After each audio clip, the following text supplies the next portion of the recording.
certaines cliniques aussi la lutte contre la contrebande de faux médicaments. Nous avons également la couverture de la santé. Qu'est-ce que vous en pensez? Vous faites partie de ces soutiens?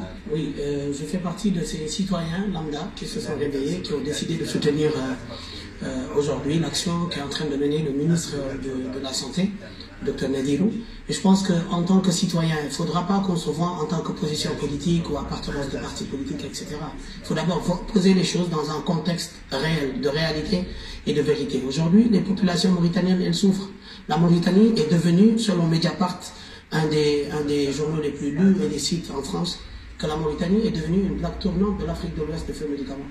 Et moi, je voudrais dire, selon nous-mêmes, on sait qu'aujourd'hui, ce qui se passe dans notre pays mérite d'être arrêté, d'être éradiqué de façon définitive. Et pour ce faire, parce qu'on a l'habitude que quand un ministre entreprend une action pour pouvoir aider les populations à préserver leur santé, on dit « Ah, ça ne va pas aboutir ». Ça, c'est dans la conscience générale. Aujourd'hui, avec la carte blanche dont bénéficie en tout cas le ministre de la Santé de la part des hautes autorités de notre pays, il est important que nous, les populations, soutenions cette action pour que même les hautes autorités de notre pays ne puissent pas faire marche arrière, parce qu'on sait que les lobbies qui font entrer les faux médicaments dans notre pays sont très puissants et ils voudront aussi la tête du ministre. C'est un combat aujourd'hui qui n'est pas un combat de ministre, c'est un combat national, c'est un combat patriotique.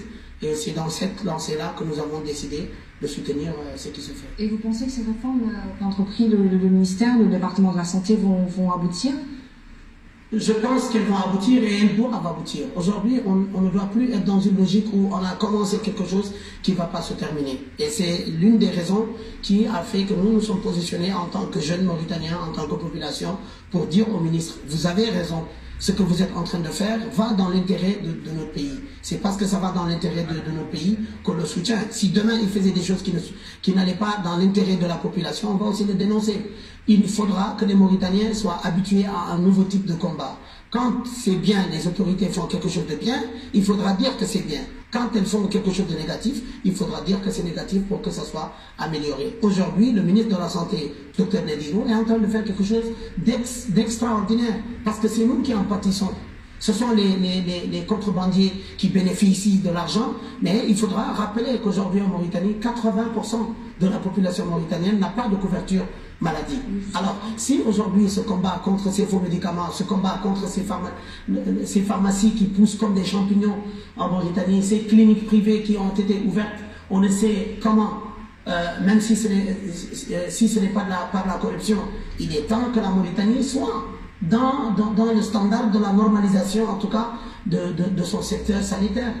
Vous parlez tout à l'heure de la couverture d'assurance, l'assurance maladie. Vous pensez que le ministère va aller dans ce sens encore? Oui, si le ministère, grâce à l'action qu'il est en train de mener, permet à la Mauritanie d'économiser de l'argent à travers ces faux médicaments. Combien de milliards la Mauritanie perd? Combien de vies nous perdons dans ces faux médicaments? Si nous arrivons à économiser avec cette lutte contre les faux médicaments et qu'on arrive à stabiliser en tout cas le flux des médicaments de bonne qualité qui rentrent dans notre pays, je pense qu'avec l'économie qui se fera derrière, on peut espérer à une couverture maladie généralisée pour tous les Mauritaniens.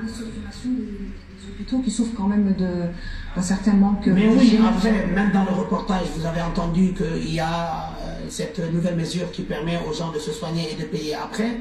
Moi, je voudrais pousser le bouchon encore plus. Il faudra, c'est une mesure à saluer, mais après cela, il faudra aussi que des mesures non payantes pour les plus démunis puissent exister dans les hôpitaux. Aujourd'hui, on sait que le plateau médical coûte extrêmement cher pour le citoyen mauritanien qui peut-être n'a pas de travail, n'a pas un revenu qui lui permet de se soigner. Ces gens-là aussi ne doivent pas être des oubliés de la République. Khali, on est dans ce sens, dans le sens des réformes du ministère, du ministre de la Santé. Quel appel faites-vous aujourd'hui aux citoyens, aussi au gouvernement, aussi aux contrebandiers? L'appel que je fais, je ne le ferai pas aux contrebandiers parce qu'ils ne vont jamais arrêter. Et de toutes les façons, ils ne s'inquiètent pas pour la santé de la population parce que c'est eux qui la détruisent.